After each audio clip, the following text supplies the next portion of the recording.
Kemudian kita mendapati ada catatan bumi belum berbentuk. Artinya kan kacau ya.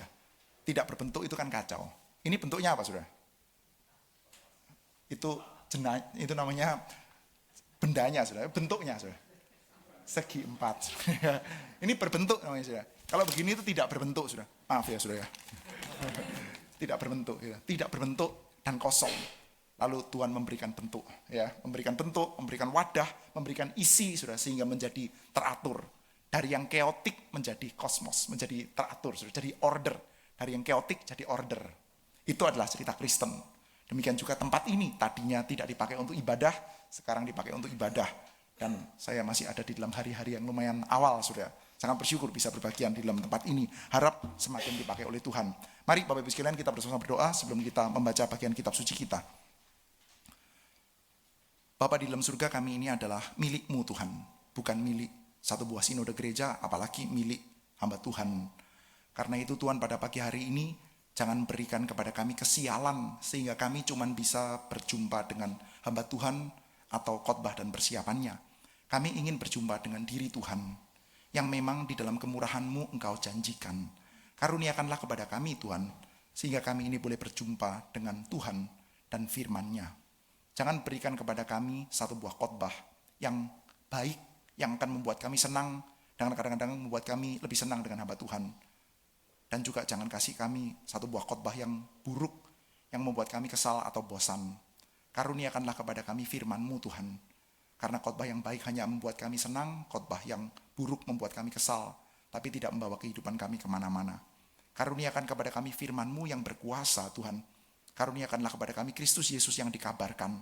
Karuniakanlah kepada kami juga Tuhan iman yang melaluinya kami boleh dipersekutukan dengan Tuhan kami Yesus Kristus. Terima kasih Bapak, kiranya nama-Mu dipermuliakan. Dalam nama Tuhan Yesus kami bersyukur dan berdoa. Amin.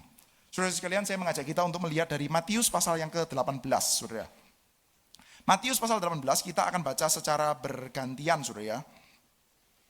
Matius 18 mulai dari ayat yang ke-15 sampai 35. Kita baca bergantian ya. Saya harap saudara tidak ada yang tersandung ya, saya pakai handphone saudara. Karena Alkitab kertas sudah terlalu kecil untuk mata saya. Umur bukan hanya sekedar angka saudara. Umur itu serius saudara. Anda akan mengerti setelah Anda 40 ke atas saudara. Matius 18 saudara, ayat 15 sampai dengan 35 ya. Kita baca bergantian ya. Saya baca ayat 15, saudara baca 16 sampai dengan yang ke-35. Matius 18. Apabila saudaramu berbuat dosa, tegurlah dia di bawah 4 mata. Jika ia mendengarkan nasihatmu, engkau telah mendapatkannya kembali.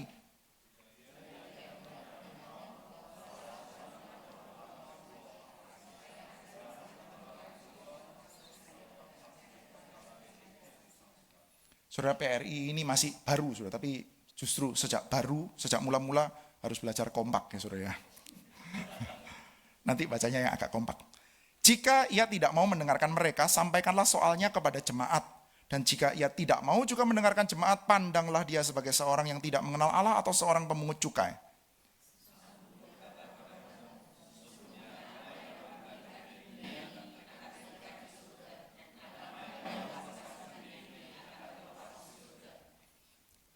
Dan lagi aku berkata kepadamu, jika 2 orang daripadamu di dunia ini sepakat meminta apapun juga, permintaan mereka itu akan dikabulkan oleh Bapakku yang di sorga.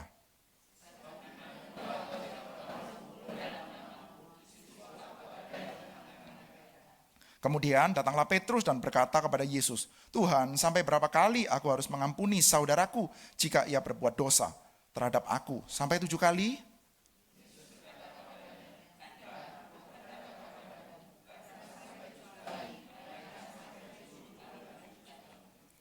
Sebab hal kerajaan sorga seumpama seorang raja yang hendak mengadakan perhitungan dengan hamba-hambanya.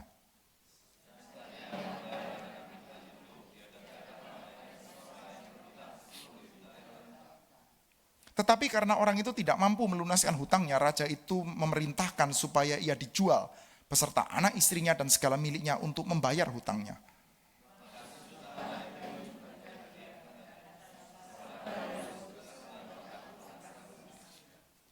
Lalu tergeraklah hati raja itu oleh belas kasihan akan hamba itu, sehingga ia membebaskan dan menghapuskan hutangnya.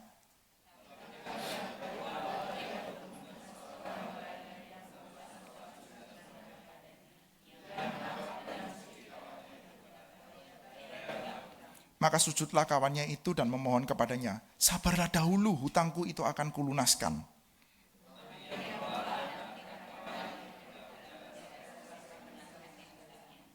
Melihat itu, kawan-kawannya yang lain sangat sedih, lalu menyampaikan segala yang terjadi kepada tuan mereka.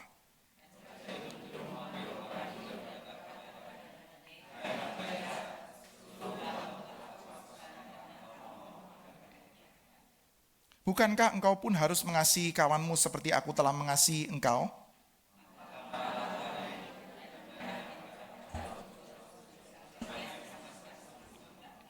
Maka Bapakku yang di sorga akan berbuat demikian juga terhadap kamu apabila kamu masing-masing tidak mengampuni saudaramu dengan segenap hatimu. Sampai di sini pembacaan Alkitab kita. Baik, saudara-saudara sekalian, kita semua di dalam tempat ini adalah orang-orang Kristen. Yang saya tebak ya, ini saya tuduh saudara, bukan orang Kristen yang baru. Apalagi ini PRI-nya baru, berarti di sini itu ada lumayan banyak yang adalah orang-orang perintis gereja. Jadi cukup banyak di antara kita bukan orang-orang Kristen baru.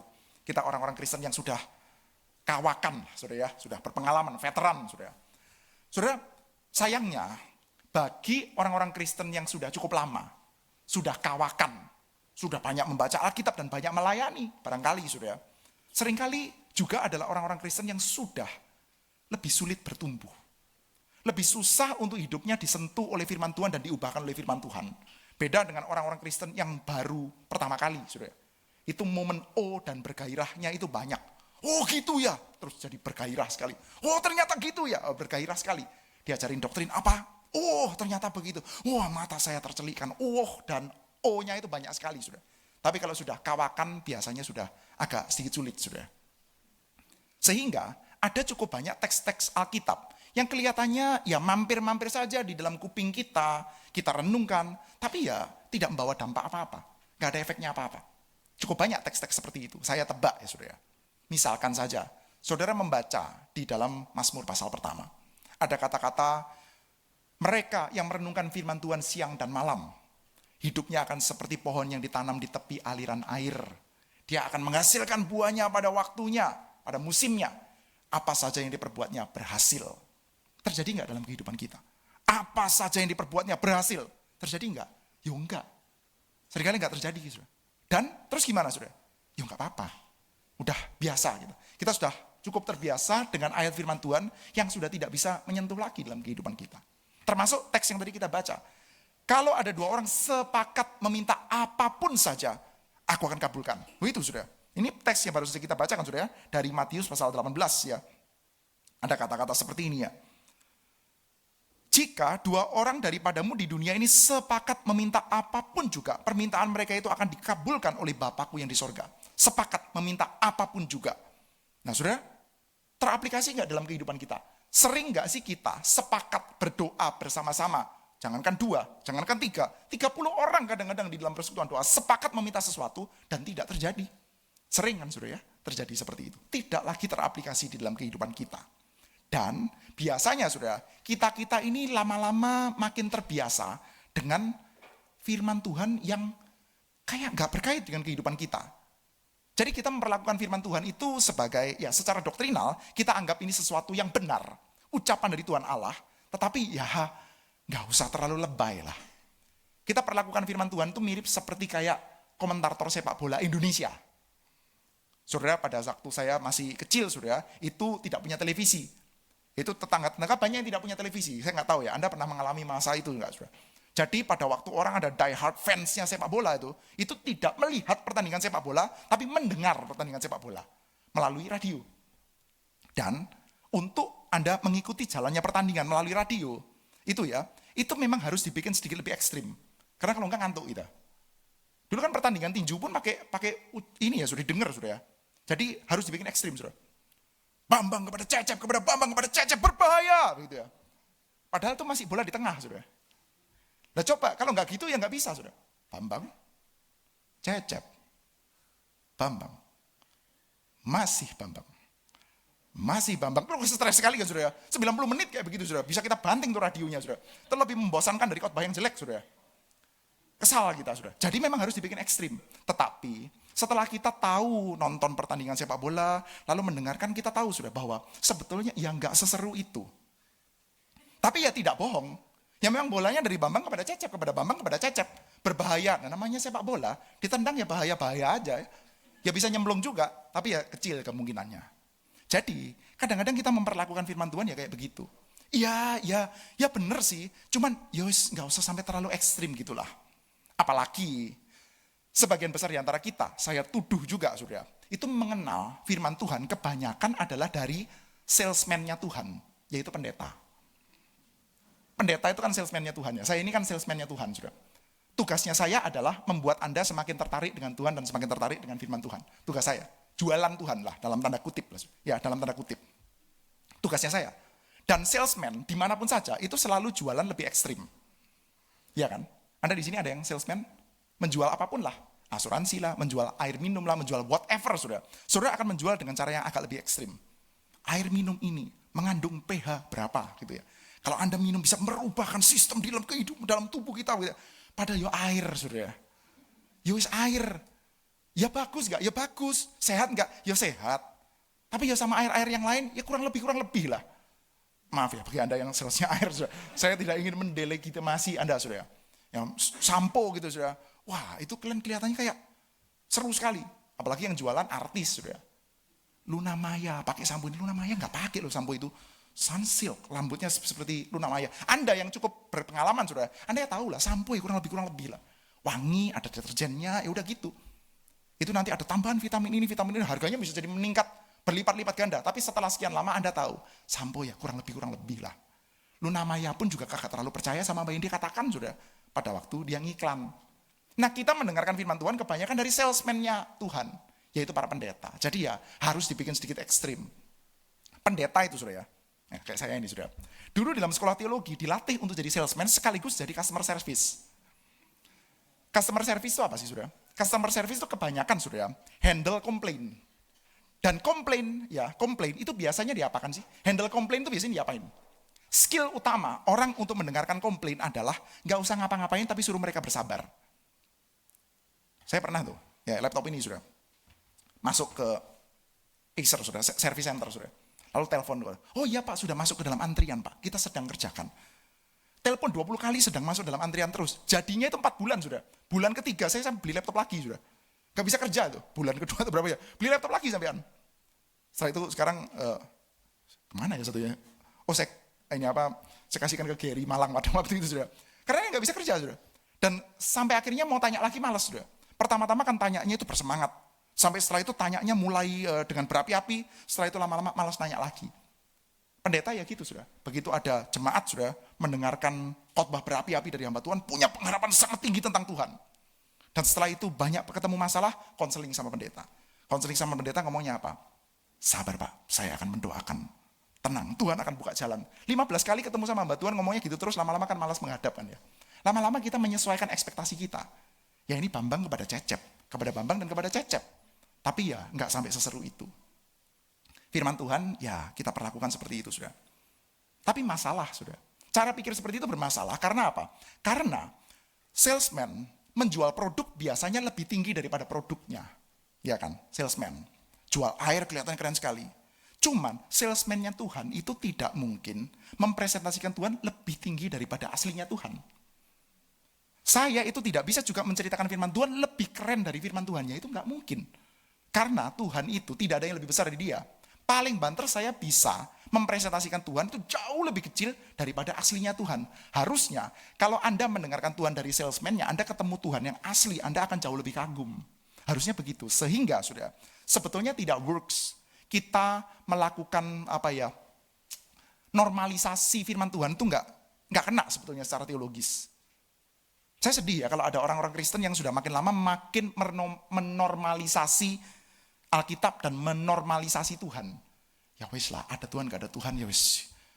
Orang ke gereja sudah, saya berasal dari gereja Injili. Dulu itu saya kalau pada waktu ke gereja sudah, sebelum ke gereja saya tidak berharap apa-apa, pergi ke gereja tidak dapat apa-apa, itu pun tidak apa-apa. Ada kan orang seperti itu? Sudah? Pergi gereja nggak ngarep apa-apa sudah. Sudah gitu dengerin khotbah juga nggak dapat apa-apa. Itu pun juga nggak apa-apa.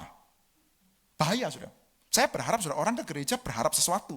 Ketika tidak mendapatkan sesuatu, ngamuklah sama pendetanya. Tapi jangan kurang ajar gitu ya. Waktu ngamuk ya, pernah ada orang yang ngamuk sama saya amukin balik gitu. Karena saya rasa saya udah persiapan kok gitu ya. Dan saya enggak dapat apa-apa. Mungkin kamu kurang persiapan. Problem is in you. Saya sudah persiapan. Kamu udah belum? Saya tanyain balik gitu. Kalau kita mau berharap sesuatu ya persiapan dong. Of course ya. Saudara mau nonton konsernya Johann Sebastian Bach gitu. Padahal nggak ngerti ya persiapan.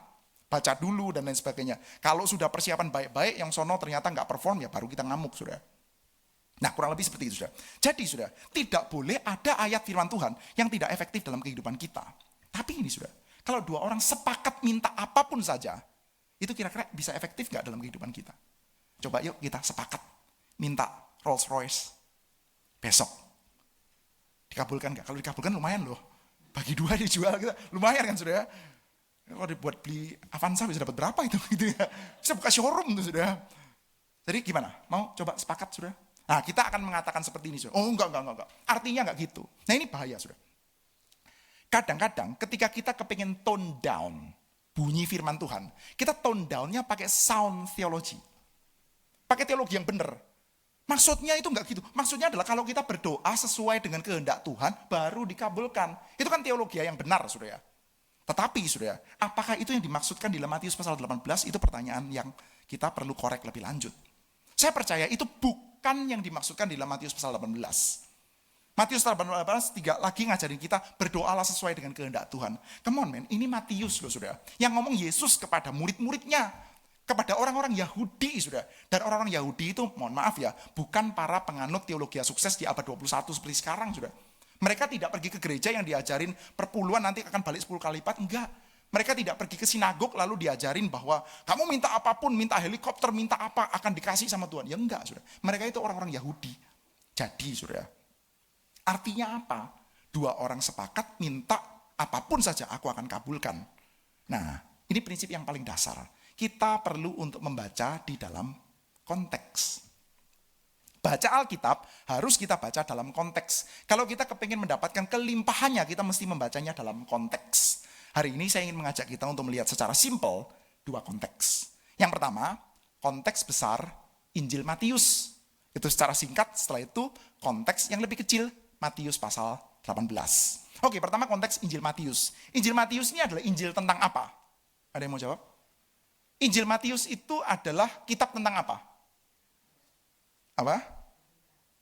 Injil Matius tentang kelahiran. Kelahirannya siapa? Ya, gini. Bukan cuma tentang kelahiran ya, karena kelahirannya cuma di pasal 1 ya. Pasal 1, pasal 2. Nah, Injil Matius adalah Injil tentang Yesus Kristus. Yang adalah juru selamat. Itu konteks gede. Pada waktu Yusuf mau menceraikan Maria, malaikat datang dan dikatakan bahwa jangan diceraikan. Kamu nanti harus kasih nama dia Yesus karena dia akan menyelamatkan umatnya dari dosa. Jadi, Injil Matius adalah Injil yang berbicara tentang Yesus juru selamat melepaskan kita dari dosa. Itu general. Kita mungkin bertanya lebih lanjut. Oke, menyelamatkan umat dari dosa. Caranya bagaimana? Menyelamatkan dari dosa, caranya bagaimana, saudara? Biasanya jawaban kita adalah doktrin substitusi.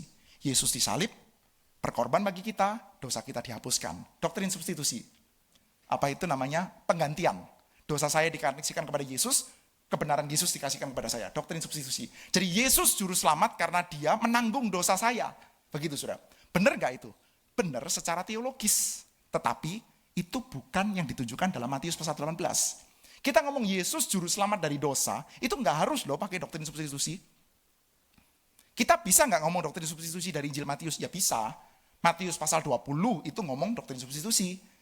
Ya kan? Anak manusia datang bukan untuk dilayani tapi untuk melayani dan memberikan nyawanya bagi tebusan. Itu substitusi.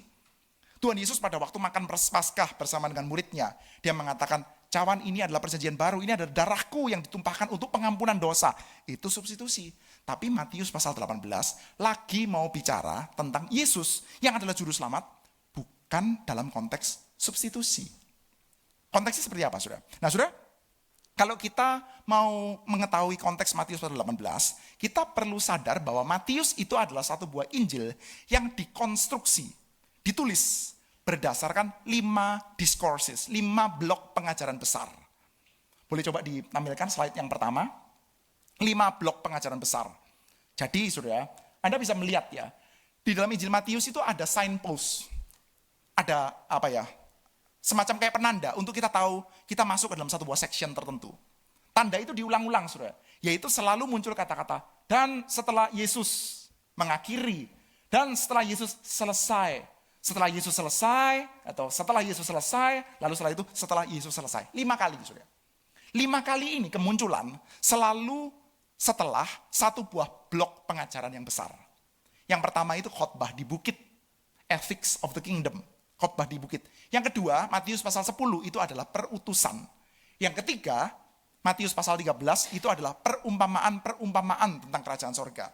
Yang kelima, Matius pasal 24 dan 25 tentang akhir zaman. Yang keempat ini saudara adalah tentang komunitas. Yang kita baca ini kan ya, di pasal 18, ini kan 19 ayat 1 saudara. Jadi pasal 18 itu adalah tentang komunitas.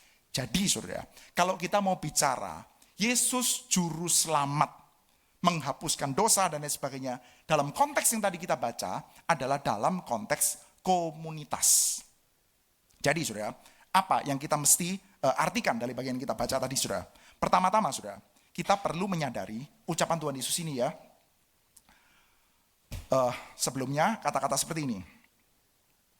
Apabila saudaramu berbuat dosa, tegurlah dia di bawah 4 mata. Jika ia mendengarkan nasihatmu, engkau telah mendapatkannya kembali. Itu saudara. Permintaan doa itu adalah tentang apa saudara? Yang dikatakan oleh Tuhan, permintaan doa, 2 orang berkumpul saya akan kabulkan, Bapakku akan kabulkan. Itu adalah permintaan dan doa tentang apa? Tentang mendapatkan orang kembali. Di dalam komunitas saudara akan ada orang-orang yang disebut sebagai the little ones. Seperti anak-anak kecil dalam Matius pasal 18. Anak-anak kecil bukan anak kecil yang berlari-larian di atas saudara. Beda sekali. Konteks kita tentang anak kecil dengan konteks zaman dulu tentang anak kecil beda banget saudara. Kalau zaman sekarang anak kecil itu center stage. Ya enggak? Sudah di sini kalau ada yang bawa anak kecil sudah, yang disapa anaknya dulu loh. Ya kan? Hai gitu ya. Papanya oh iya, salaman gitu ya. Disapa anaknya dulu sudah. Zaman dulu enggak sudah. Pada zamannya Tuhan Yesus anak kecil itu those nobodies sudah. Orang-orang yang tidak dianggap sudah. The little ones, orang-orang yang terabaikan, orang-orang yang tidak dipinggirkan. Di dalam konteks gereja sudah. Those little ones itu siapa sudah? Ya orang-orang yang kita itu kepengen abaikan, whoever itu sudah. Entah karena dia itu miskin mungkin, atau latar belakang budayanya tidak terlalu oke, atau dosanya banyak, atau nyebelin. Dalam hal ini sudah konteksnya dosanya banyak sudah. Tegurlah dia di bawah 4 mata. Ini lagi bicara tentang komunitas umat Tuhan, di mana di dalamnya ada orang-orang yang nyebelin, sering berdosa sudah. Anda bayangkan aja zaman sekarang sudah, ada orang ke gereja jarang, ngaturnya banyak, ngomongnya banyak, setiap kali ke gereja telat, sepatunya bunyinya kenceng, duduknya di depan, tidur lagi. Udah gitu ngatur-ngatur sudah. Itu namanya those little ones. Meskipun dia punya pabrik 4 sudah. Itu namanya those little ones. Teguran, panggilan untuk mendapatkan kembali adalah untuk orang-orang seperti ini sudah. Dan itu bisa terjadi, bisa terselamatkan. Diselamatkan oleh Yesus Kristus. Melalui apa sudah? Melalui doa. Doa itu dangerous business sudah. Urusan yang sangat berbahaya sudah. Tuhan Allah do serious thing, ya, melakukan hal-hal yang besar, hal-hal serius melalui doa. Dan, tapi laki-laki sudah, doa itu berbahaya. Kalau kita berani untuk sepakat mendoakan orang-orang seperti itu sudah, orang-orang yang nyebelin, orang-orang yang ya seperti itu sekali lagi ya, dosanya banyak, nyebelin, menyakiti kita, menyakiti orang lain sudah, maka sudah ongkos besarnya itu adalah pengampunan. Pengampunan itu sesuatu yang besar sudah. Sudah zaman sekarang kalau kita ngomong tentang pengampunan, kadang-kadang kita salah ya, mengartikan pengampunan itu kita identikan dengan pemakluman. Pemakluman. Enggak sama, sudah. Pemakluman sama pengampunan itu enggak sama. Ada hal-hal yang dalam kehidupan kita secara common sense saja, kita tahu ada hal-hal yang butuh untuk dimaklumi. Ada juga hal-hal yang butuh diampuni. Tapi kita kadang-kadang menyarukan di antara keduanya ini, sudah. Hal-hal yang butuh diampuni, kita nggak mau ampuni. Hal-hal yang butuh dimaklumi, kita sebut yang kayak begitu, saya mau ampuni. Padahal nggak butuh ampunan. Anda baru saja beli satu buah mobil yang baru. Nyicil lagi. Cicilannya baru sampai ke cicilan ketiga. Masih sayangnya luar biasa. Seperti kayak menyayangi anak laki-laki. Setiap hari di wax. gitu ya. Begitu kena hujan sedikit langsung dicuci, di wax lagi. Nah, begitu saudara. Sayang luar biasa. Nyetir hati-hati, tiba-tiba saja ada orang nyetir ugal-ugalan nyerempet. Curat! Marah kita, kejar. Tapi dia jago juga tuh nyetirnya, nyelip-nyelip. Kita kejar terus, sampai akhirnya berhenti di dalam satu buah rumah sakit. Lalu dia menggendong seorang bocah bersimbah darah. Anda turun mau marah, lihat ada orang bersimbah darah. Ya, kamu tadi nyerempet mobil saya. Mohon maaf Pak, anak saya sekarat baru saja kecelakaan. Anda bilang gimana saudara? Saya ampuni dosamu. Kayak begitu nggak terlalu butuh pengampunan saudara. Justru kalau Anda nggak mau ampuni, Anda yang gila kan gitu ya. Tidak bisa, saya tuntut kamu karena kamu ugal-ugalan. Ya. Meskipun dia salah, iya salah. Tapi kesalahan seperti itu agak lebih dekat dengan pemakluman daripada pengampunan. Yang butuh pengampunan itu ada dosa yang betul-betul dosa. Yang menakutkan, yang menyakitkan butuh pengampunan. Kadang-kadang kan kita ngomongnya gini ya sudah. Kalau kayak gitu saya tidak bisa. Kalau yang seperti ini saya bisa ampuni. Tapi yang kayak gini saya tidak bisa. Kalau sampai yang seperti ini saya tidak bisa itu ampuni yang seperti ini. Justru yang tidak bisa ini sudah yang butuh pengampunannya kayak gini, cuman butuh pemakluman. Kalau ada mahasiswa kumudi paper kepada saya gitu ya, Pak, istri saya kemarin melahirkan, saya ini terlambat 2 hari, maaf papernya. Gimana sudah? Maafnya, yes diterima, yes dimaklumi lah kayak begini. Nggak terlalu butuh pengampunan, nggak usah bikin surat pernyataan gitu ya, nggak usah lah. Ini cuma butuh pemakluman sudah. Pengampunan itu mahal. Pengampunan itu melibatkan rasa sakit yang besar. Dan Petrus sudah sadar bahwa permintaan pengabulan doa yang berkenaan dengan memenangkan orang-orang nyebelin seperti ini, saudara. Itu ongkosnya adalah pengampunan, dan pengampunan itu mahal. Petrus itu sadar itu, saudara. Sehingga dia bertanya dengan cara yang sangat ekstrim. Petrus itu adalah seseorang yang menyadari bahwa Yesus itu adalah kaum radikal. Yesus itu adalah ekstremis. Orang-orang Farisi itu kaum moderat. Jangan kebalik, saudara. Kadang kita bayangkan orang Farisi itu kaum ekstremis radikal. Enggak, saudara, kebalik. Orang Farisi itu cuma menjalankan hukum Taurat di dalam tataran luar. Yesus radikal, sampai ke dalam kedalaman. Oleh karena itu, Petrus bertanya kepada Tuhan Yesus, sampai berapa kali kami mengesahkan mengampuni? 7 kali kah? Saudara, 7 kali itu level dewa, saudara. Karena orang-orang Yahudi, saudara, para rabi mereka mengajari, saudara, kamu itu mengampuni 3 kali, itu sudah ekstrim, saudara. Satu hari kamu mengampuni 3 kali, itu sudah ekstrim. Kalau kamu memberikan ampunan 7 kali, itu level dewa itu. Tapi Petrus tahu, guru gua ini ekstremis. Guru gua ini kaum radikal. Rabi-rabi ngomong 3, dia pasti minta 7. Maka ditanyalah sama Petrus, sampai berapa kali kami mesti mengampuni? Sampai 7 kali kah? Dan Tuhan Yesus menjawab secara lebih ekstrim lagi, lebih radikal lagi. Ya, dia mengatakan, bukan sampai 7 kali. Tetapi sampai 70 kali 7 kali. Artinya apa itu, saudara? 70 kali 7 itu artinya apa? Yang paling sederhana artinya adalah banyak. Ya kan, 70 kali 7 yang 490, 1 hari itu kan ya kebangetan, saudara. Banyak. Tapi, kalau kita mengetahui kata-kata itu, saudara, 77, itu artinya, saudara, tidak bisa sekedar kita artikan banyak, saudara. Karena apa?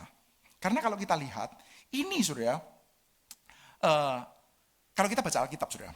Kalau kita baca Alkitab itu kita perlu untuk menyadari bahwa ada kata-kata tertentu itu mengambil motif yang ada di dalam Perjanjian Lama. Gini, saudara, waktu kita membaca Alkitab, kita perlu memiliki kesadaran bahwa yang baca Alkitab ini pertama-tama bukan orang abad 21. Yang baca Alkitab adalah orang-orang yang terpapar dengan Perjanjian Lama. Jadi ada beberapa kata tertentu itu bisa recall bagian-bagian akan Perjanjian Lama. Nggak ring a bell ya. Saudara nonton Deadpool nggak? Nggak ya? Boleh nonton sih. Saudara kalau nonton Deadpool ya, saudara akan tahu, saudara, itu ada sindiran kepada film-film yang lain itu banyak gitu. Dia bisa nyindir ke sini, nyindir ke sini gitu ya. Atau saudara nonton John Wick, nonton kan ya? Saudara ada nonton John Wick, ada nonton The Matrix, saudara. Ada kata-katanya John Wick-nya yang bilang, kamu mau apa? Guns. Lot of guns. Itu signature, saudara. Di dalam film lain pun Keanu Reeves bisa ngomong seperti itu. Guns, a lot of guns. Nah, orang yang punya latar belakang sudah pernah nonton film yang lain, muncul ucapan seperti itu, kita langsung seneng, saudara. Wow, ini ringing something, saudara. Demikian juga ketika ada kata 70 kali 7, kepala mereka itu ringing something di dalam Perjanjian Lama. Bukan sekedar banyak. Meskipun ini tentu saja banyak, saudara. Tapi bukan sekedar banyak. Lalu apa kalau bukan sekedar banyak? Saudara, Kata 77, 70 kali 7, itu di dalam bahasa Yunania, saudara. Saudara enggak hafal, enggak apa-apa, saudara. Ini pun saya coba spelling supaya tidak kepleset, saudara. Lidahnya lidah Jawa, gampang kepleset, saudara, kalau baca kayak gini. Hebdomekontakis hepta, 70 kali 7. Kenapa mesti dibacakan, saudara? Karena kata ini adalah kata yang persis pernah keluar di dalam kitab Kejadian pasal yang keempat. Persis kata-katanya. Well, kitab Kejadian itu ditulis dalam bahasa Ibrani. Tetapi pada zamannya Tuhan Yesus sudah banyak orang tidak bisa bahasa Ibrani. Oleh karena itu Alkitab Perjanjian Lama diterjemahkan diterjemahkan dalam bahasa Yunani supaya lebih aksesibel. Dan Alkitab dalam bahasa Yunani itu namanya adalah Septuaginta. Atau seringkali disingkat LXX. Nah, di dalam LXX itu, terjemahan bahasa Yunani dari Alkitab PL, dari kitab Kejadian, ada kata-kata yang sama, saudara. Hebdomekontakis hepta. Di bagian apa? Saudara bisa tebak enggak? Di dalam bagian Kejadian pasal 4, ketika ceritanya Lamek. Saudara tahu Lamek? Lamek itu, bad guy yang sangat buruk yang pertama kali muncul di dalam kitab Kejadian. Sudah ada Kain yang buruk ada, tapi kalau kita mau cari ekstremis buruk itu Lameh, saudara. Dia membunuh seorang muda gara-gara dia dipukul sampai bengkak. Kurang ajar ya, dipukul sampai bengkak, mana bunuh orang begitu ya.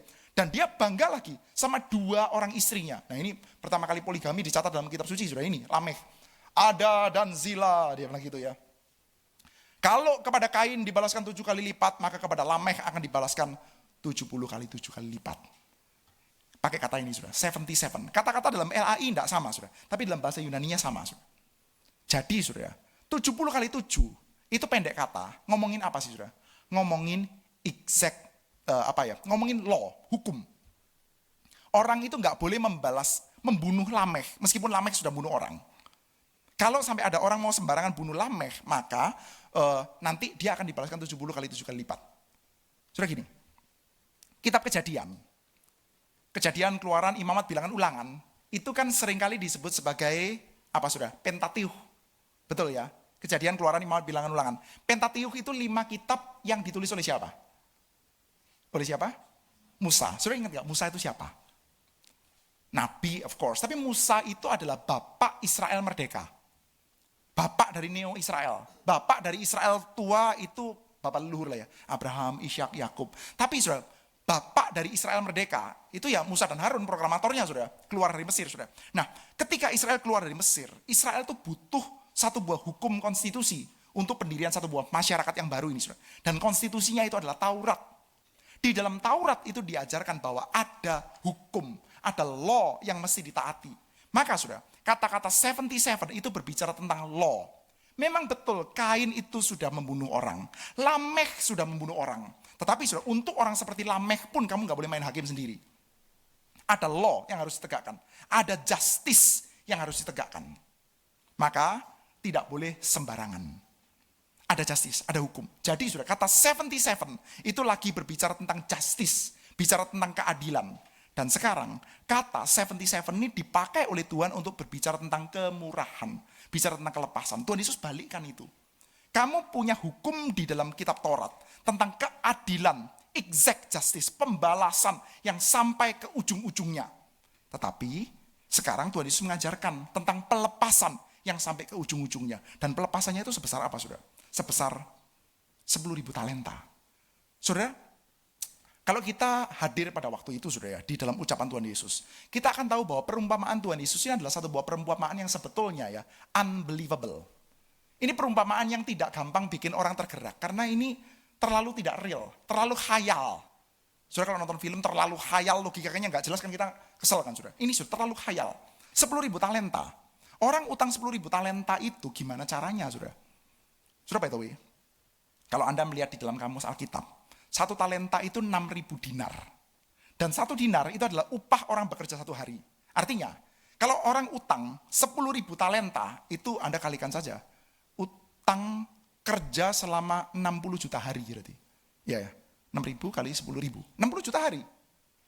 Itu kalau dibagi ya, 365 setengah hari. 1 tahun ya. Hasilnya lebih dari 164.000 tahun. Utang yang sebanyak hari kerja 164.000 tahun. Nggak terlalu kebayang ya. Saudara coba bayangkan gini aja. Anda bayangkan, misalkan saja Anda sudah hidup sejak zamannya Abraham. Jadi Anda hidup sejaman dengan Abraham. Lalu Anda kerja setiap hari tanpa libur sampai sekarang. Anda belum bisa bayar 1/10-nya. Kurang lebih seperti itu, sudah. 1/10-nya pun belum bisa. Sudah. Anda hidup sejak zamannya Abraham, sampai sekarang kerja tiap hari nabung, Anda belum bisa membayar 1/10-nya. Pertanyaannya sudah, raja bodoh macam mana yang bisa memberikan hutang seperti ini? Sudah begitu sudah, memberikan kelepasan sekarapnya sendiri begitu sudah. Mana bisa, mana ada, nggak masuk akal nih sudah.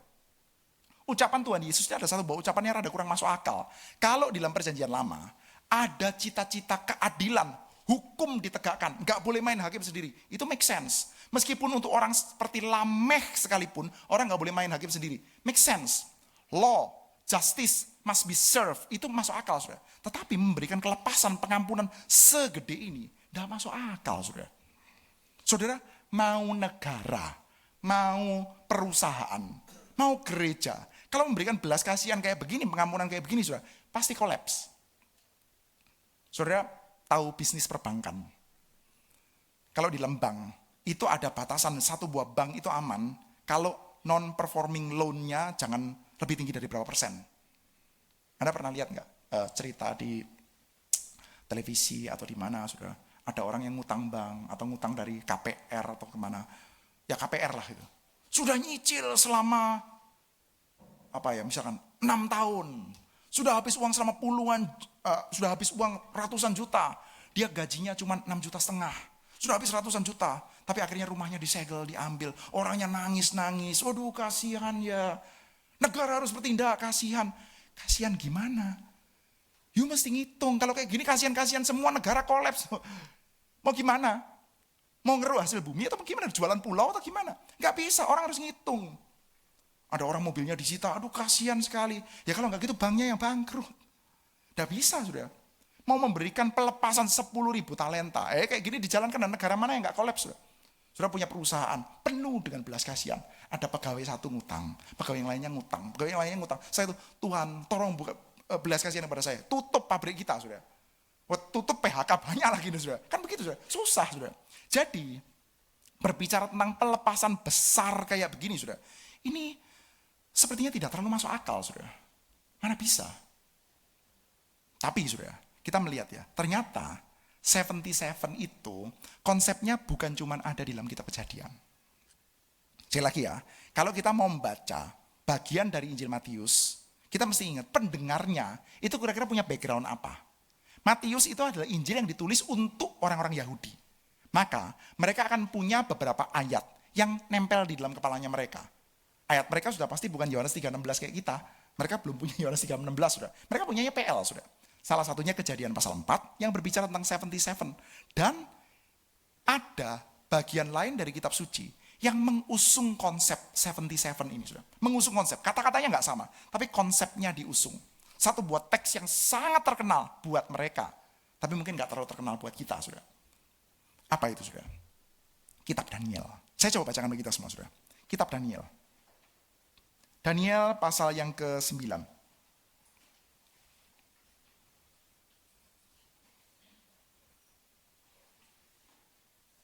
Daniel pasal yang ke-9. Pertama saudara, saya coba bacakan dulu ayat 1 sampai dengan ayat yang ketiga. Saya bacakan dulu ya. Pada tahun pertama pemerintahan Darius anak Ahasiweros, dari keturunan orang Media yang telah menjadi raja atas kerajaan orang Kasdim. Pada tahun pertama kerajaannya itu, aku Daniel memperhatikan dalam kumpulan kitab jumlah tahun yang menurut firman Tuhan kepada Nabi Yeremia akan berlaku atas timbunan puing Yerusalem, yakni 70 tahun.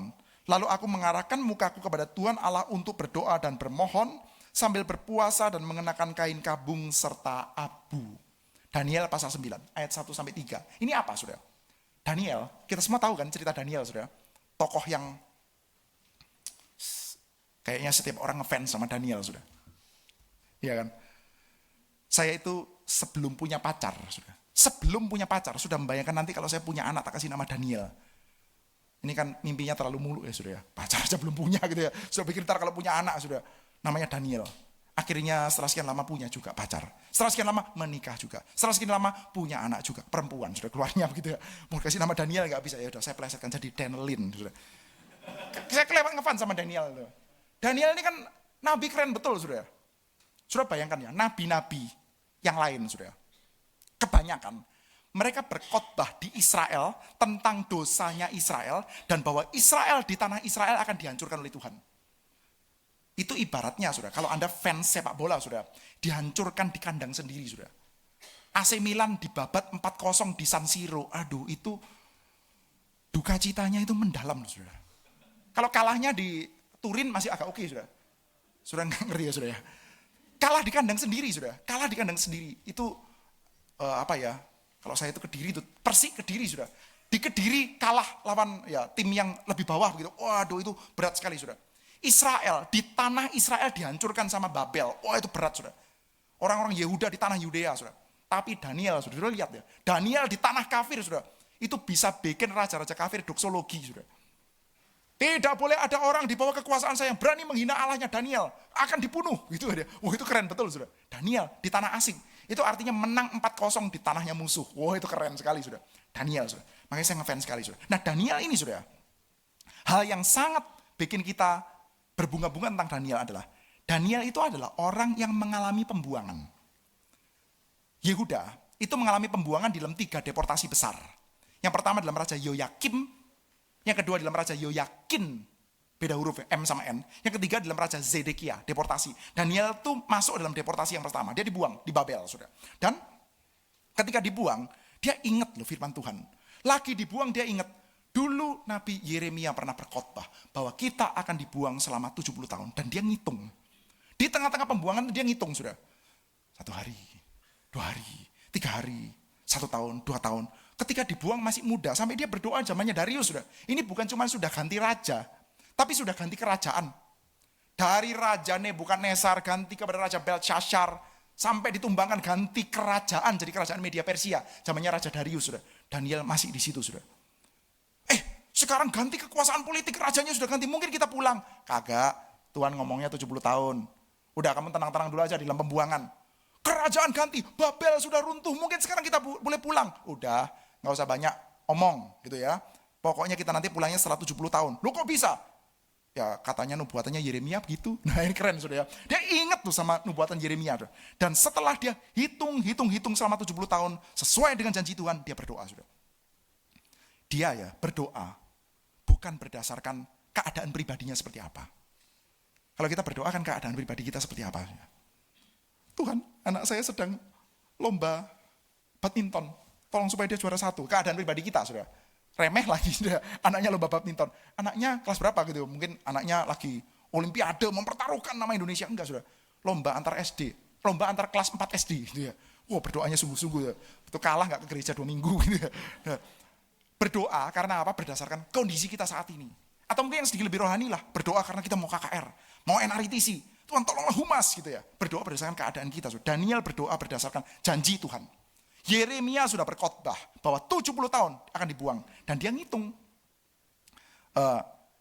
Aku Daniel memperhatikan dalam kumpulan kitab jumlah tahun yang menurut firman Tuhan kepada Nabi Yeremia akan berlaku atas timbunan puing Yerusalem. Ini lihat ya.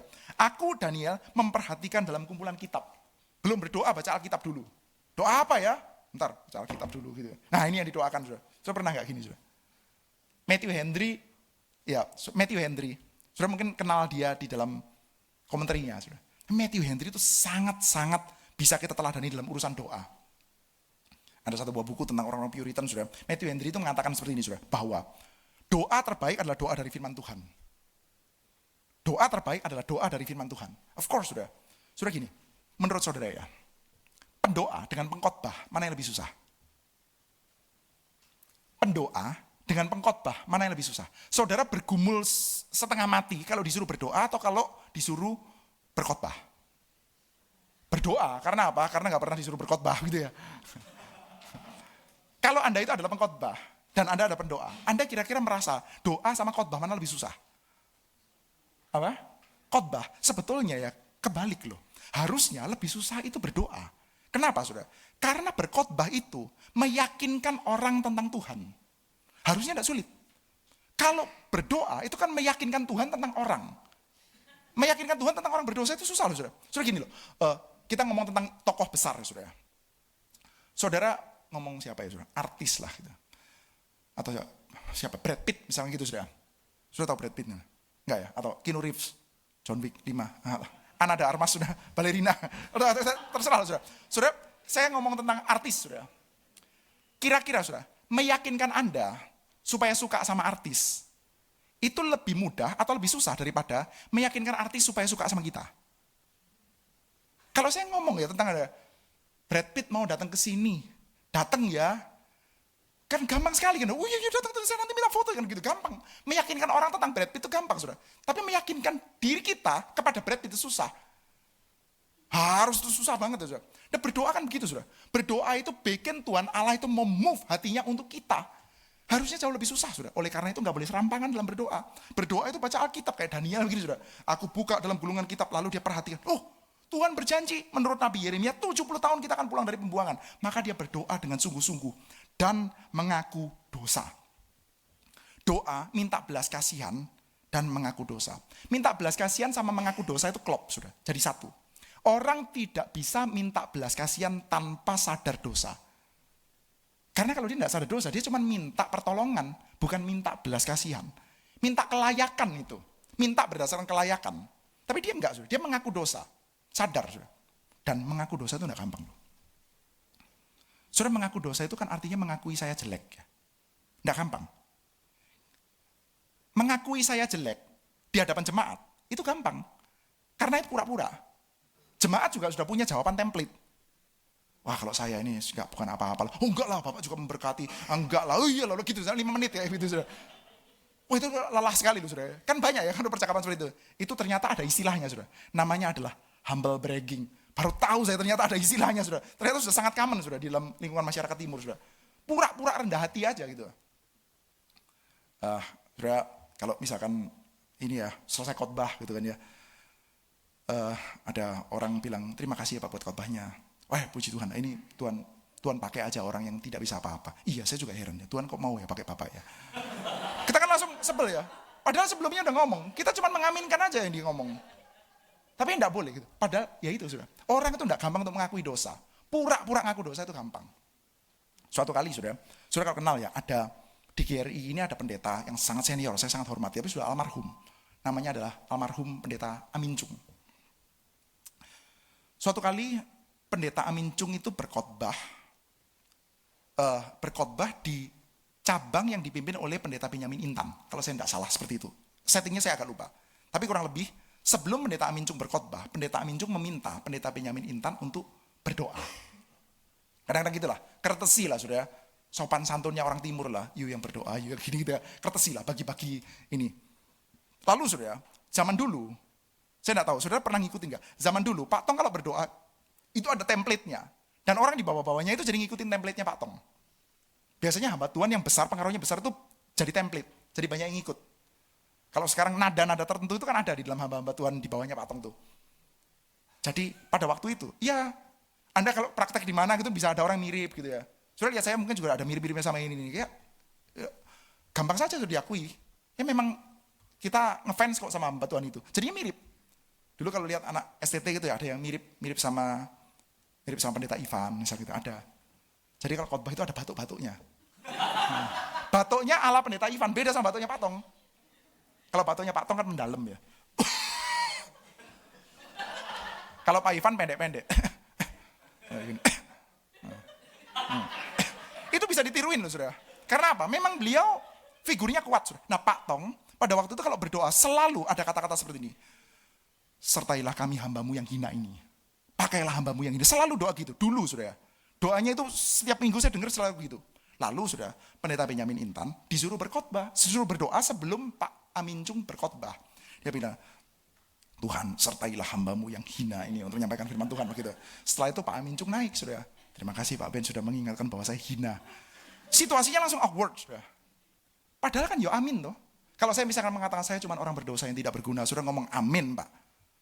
Saya kan langsung salah jawaban salah jawaban gitu. Template-nya nggak gitu, saudara. Ngaku dosa itu nggak gampang, saudara. Daniel mengaku dosa. Dan orang yang mengaku dosa sajalah yang bisa dengan sungguh-sungguh meminta belas kasihan Tuhan.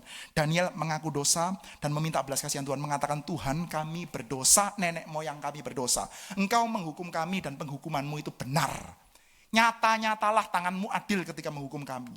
Tapi kami juga ingat Tuhan, engkau penuh dengan belas kasihan. Maka sekarang kami appeal kepada belas kasihanmu. Dan setelah itu saudara, Daniel mendapatkan jawaban. Setelah doa dia mendapatkan jawaban dari malaikat Gabriel yang diutus. Saya coba bacakan saudara, ayat 20.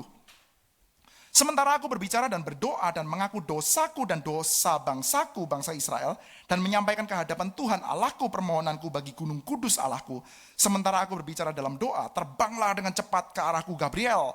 Dia yang telah kulihat dalam penglihatan yang dahulu itu pada waktu persembahan korban petang hari.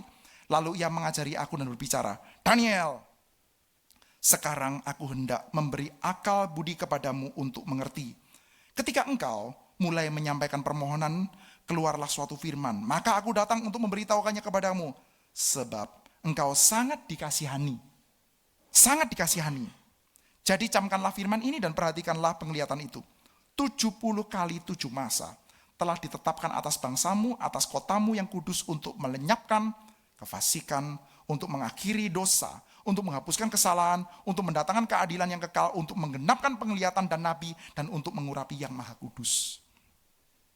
Sudah tahu artinya ini apa sudah? Daniel berdoa, Tuhan kami sudah berdosa. Kami tahu kami berdosa. Engkau menghukum kami dan penghukumanmu itu layak. Pas Tuhan, adil penghukumanmu itu. Lalu malaikat Gabriel datang dan mengatakan, enggak sih, kamu enggak tahu kalau kamu berdosa. Kamu pikir 70 tahun cukup, kagak cukup bro. Kamu butuh 70 kali 7 masa. Yerusalem, Yudea enggak cukup 70 tahun. Bagi kamu untuk melenyapkan segala kefasikan, butuh 70 kali 7 masa, saudara. Jadi, saudara, kalau tadi di dalam ceritanya Lameh yang dibalikkan oleh Tuhan Yesus, 70 kali 7 artinya adalah pelepasan besar. Tapi di sini sudah adalah tuntutan hukum sampai tuntas. Jadi sudah, Gabriel berkata kepada Daniel, enggak cukup 70 tahun. Penghukumannya mesti 70 kali 7. Loh 70 kali 7 ini bicara penghukuman kok Tuhan Yesus pakai melulu untuk apa saudara? Untuk pelepasan. Gimana kita disuruh ngajarin untuk pelepasan? Tuhan aja gak bisa jadi teladan. Janjinya 70 tahun setelah itu dimolorin sampai 70 kali 7. Tuhan aja gak bisa jadi teladan. Terus kok kita disuruh mengampuni, ini gimana? Gak fair dong. Saudara, kalau kita baca di dalam kitab Daniel, kita tahu saudara bahwa yes, memang saudara, ada penghakiman Tuhan yang tuntutannya itu sampai tajam sekali. 70 kali 7 masa. Dosa harus dibayarkan, kefasikan itu harus dibayarkan. Itu sampai tuntas, saudara. Dan Israel, Yudea, ketika di Babel, mereka mengalami penghukuman yang berat sekali, saudara. Saudara bisa bayangkan ya, Daniel, itu dimasukkan dalam gua singa. Saudara, gua singa itu gua singa itu kan singa-singa Photoshop ya. Maksudnya bukan singanya nggak bisa gigit ya. Itu maksudnya singa yang diedit. Rekayasa genetika zaman kuno itu, saudara. Saudara, singa itu kan sebetulnya bukan pemakan orang. Singa itu pemakan zebra, pemakan buffalo. Saudara, kalau nggak percaya coba sendiri. Tapi nggak usah sih ya. Tapi gitu, saudara baca aja dalam nonton National Geographic gitu ya. Singa itu bukan pemakan orang. Anda kalau di taman safari, bukan taman safari, di Serengeti National Park, Kruger National Park gitu ya. Itu kan orang-orang naik mobil bak terbuka singa, diam-diam aja saudara. Karena memang dia itu bukan man eater. Kalau sampai ada singa yang sudah nyoba-nyoba sekali-kali nyicipin daging manusia, biasanya ditembak sudah. Entah ditembak mati, dibius masukkan ke kebun binatang. Nggak boleh dibiarkan liar. Saudara. Karena singa itu basically bukan man eater. Nah orang-orang Babel ini bisa saking kreatifnya saudara ya. Dia itu mengedit singa supaya doyan dagingnya orang saudara. Jadi mereka punya penghukuman yang namanya gua singa. Dan Daniel saudara, itu bisa dihukum berdasarkan institusi kerajaan orang Media dan Persia yang mana dia dimasukkan dalam hukuman masuk gua singa. Jadi kalau tanya saudara, Daniel kenapa masuk dalam gua singa? Jawabannya dia itu melakukan crime. Daniel itu melakukan kriminal saudara. Kriminal dia. Karena melanggar hukum. Hukumnya diotak-atik. Kok agak ring a bell ya sama kita ya saudara. Saya kepengen gini melanggar hukum, gak apa-apa hukumnya kita bikin gitu. Ya. Keputusan MK nomor 90, saudara, gak usah lah kita. Oke. Tapi begitu, saudara bisa bayangkan saudara.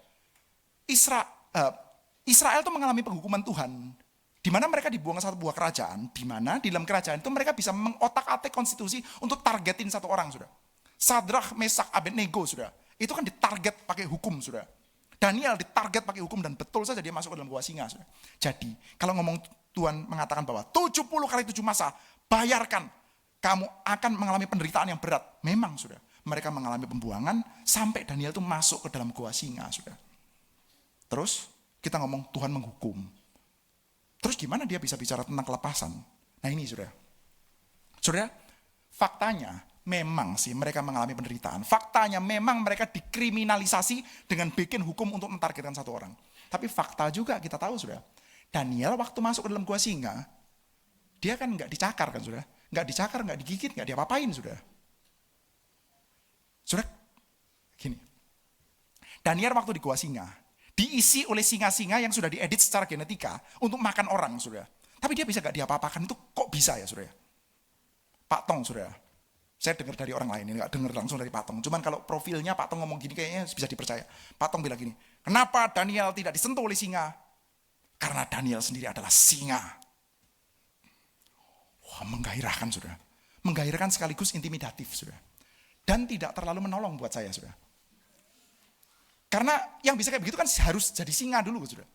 Sementara saya ini, saudara, tampang Hello Kitty, hatinya Sinamorol, saudara, gitu ya. Saya bukan singa. I know, saya bukan singa, saudara. Jadi ayat seperti itu malah intimidatif buat saya, saudara. Kalau sampai tafsirannya adalah Daniel di gua singa tidak dicakar sama singa, gara-gara apa? Gara-gara Daniel sendiri singa. Saya Hello Kitty. Ayatnya nggak helps buat saya, saudara. Atau saya suruh jadi singa dulu gitu. Waduh, berat, saudara. Tapi saya pernah mendengarkan satu buah khotbah yang menghibur dari Peter Lillback. Dia mengatakan seperti ini, kalimatnya saya masih ingat, isi khotbahnya saya lupa. Tapi kalimat ini saya ingat sudah.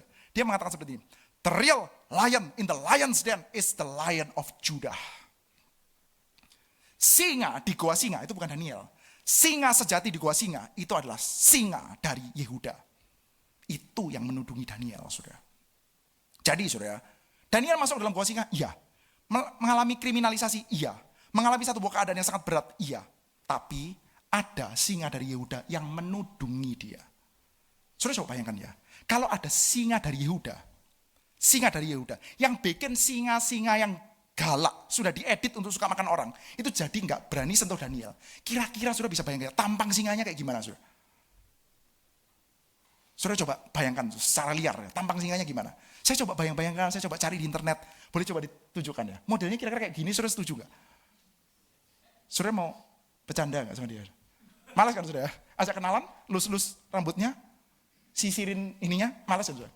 Ya ini saudara, bayangan saya saudara, kalau ada singa dari Yehuda yang sampai akhirnya bisa menudungi Daniel, ya modelnya harusnya ya kayak begini saudara.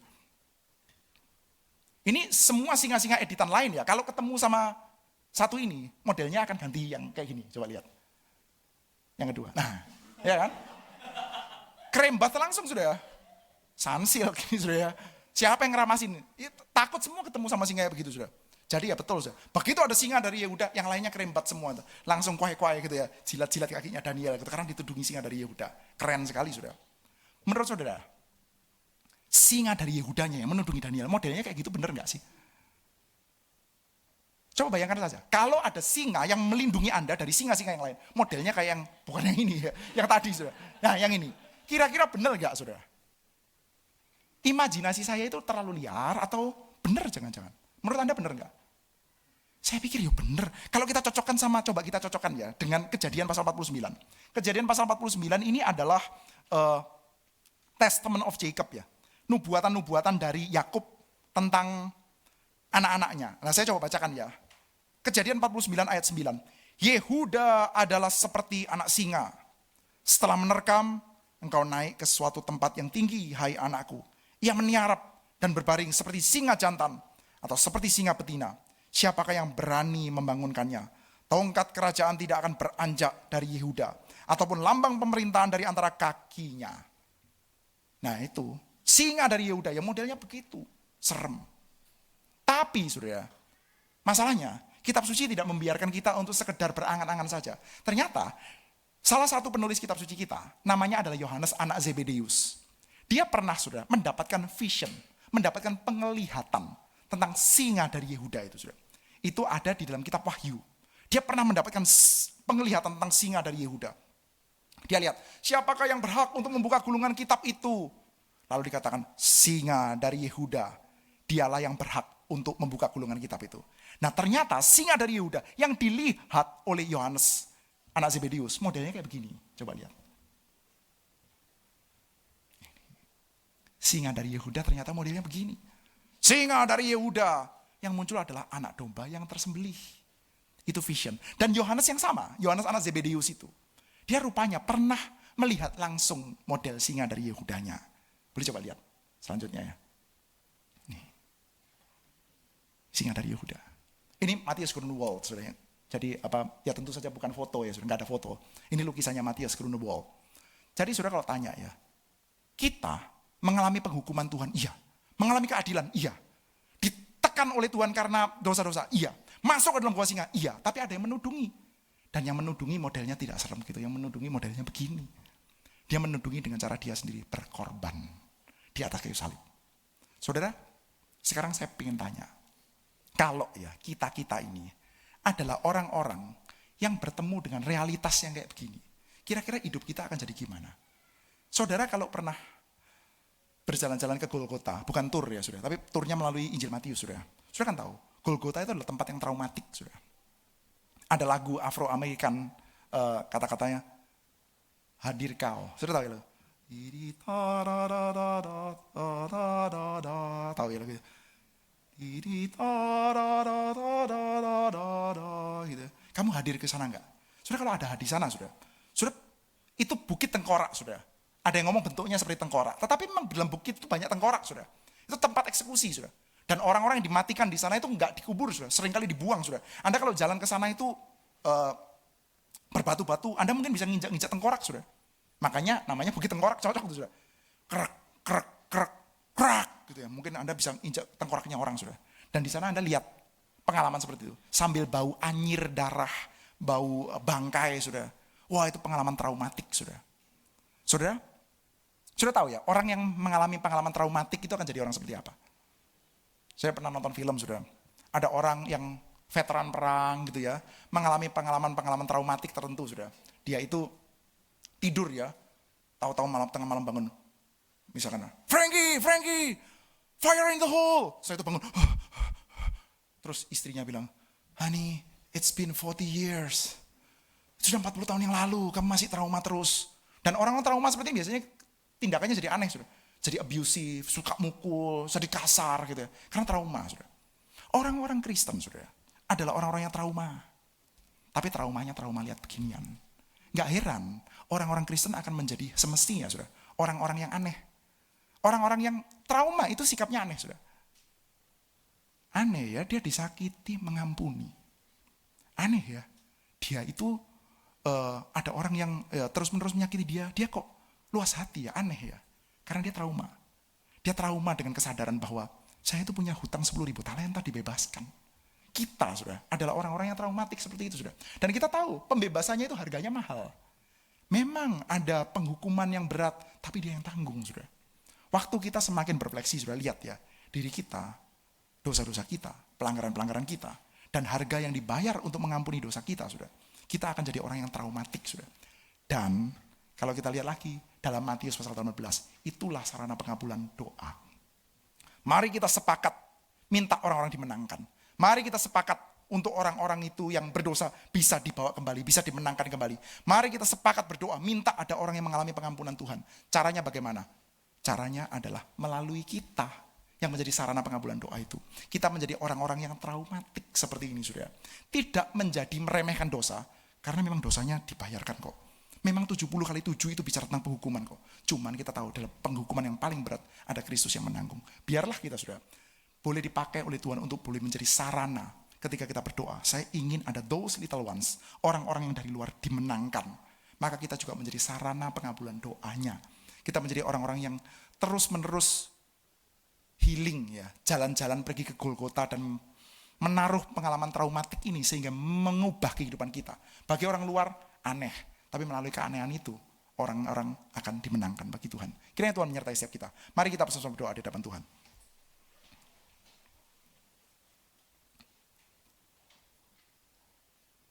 Bapa di dalam surga, kami bersyukur di hadapan Tuhan karena kami adalah orang-orang yang telah mengalami pengampunan dari Tuhan. Kami adalah orang-orang yang sudah menerima pengalaman Golgota. Kami adalah orang-orang yang melalui kitab suci kami boleh menyaksikan Bukit Tengkorak. Kami boleh menyaksikan seonggok tubuh anak Allah yang tidak berdosa dijadikan dosa karena kami. Kami boleh mengalami pengampunan dosa yang besar di dalam Kristus. Dan kami ingin boleh diubahkan menjadi komunitas pengampunan sedemikian. Kami tidak meremehkan kesucian Tuhan, kami tidak memandang enteng dosa.